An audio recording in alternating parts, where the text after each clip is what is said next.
തീവ്രവാദികൾക്ക് ആരാധനയ്ക്ക് വേണ്ടി എന്ന പേരിൽ രാഷ്ട്രീയ പൂജയ്ക്ക് വേണ്ടി വിട്ടുകൊടുക്കുമ്പോൾ ഈ നിയമത്തെയാണ് റദ്ദ് ചെയ്യുന്നത്.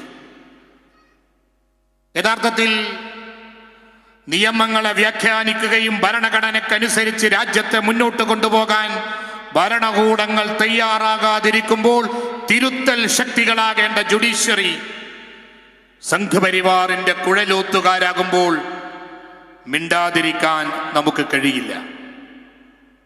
ഇതിപ്പോൾ തുടങ്ങിയതല്ല.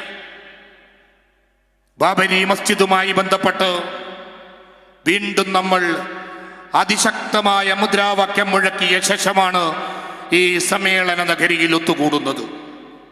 നമ്മൾ പറയുന്നത് ബാബരിയാണ് നീതി. അതിനെ ഉറക്കെ സംസാരിക്കാനാണ് നമ്മൾ തീരുമാനിച്ചിരിക്കുന്നത്.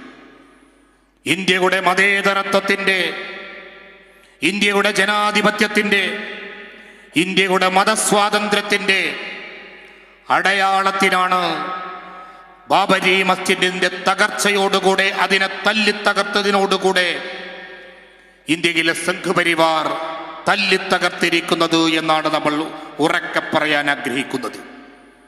ആ സ്ഥാനത്ത് കെട്ടിപ്പൊക്കിയ കെട്ടിടം ആരു തന്നെ അംഗീകരിച്ചാലും അതിനെ അംഗീകരിക്കാൻ നമ്മൾ തയ്യാറല്ല എന്നാണ് ഉറക്കെ പറയാൻ ആഗ്രഹിക്കുന്നത്. അത് മതേതരത്വത്തിന്റെ, മതസഹിഷ്ണുതയുടെ അടയാളമോ കെട്ടിടമോ അല്ല.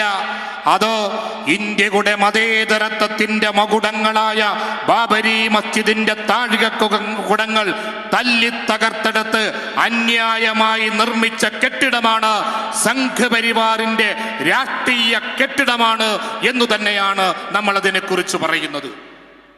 അത് വാൽമീകിയുടെ തൂലികത്തുമ്പിനാൽ പരിചയപ്പെടുത്തപ്പെട്ട ആത്മീയ രാമന്റെ ആലയമല്ല.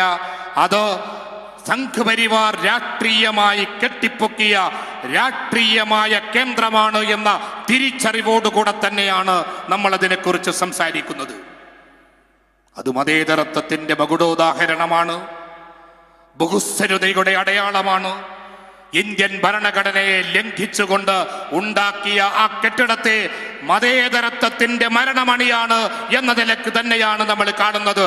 ഏത് വലിയ പ്രമുഖ സമുദായ നേതാക്കന്മാർ അതിനെ അംഗീകരിച്ചാലും ഇന്ത്യൻ ജനത, മതേതര ബോധമുള്ള ഇന്ത്യൻ ജനത അതിനെ അംഗീകരിക്കാൻ തയ്യാറില്ല എന്നു തന്നെയാണ് നമ്മൾ പറയാൻ ആഗ്രഹിക്കുന്നത്.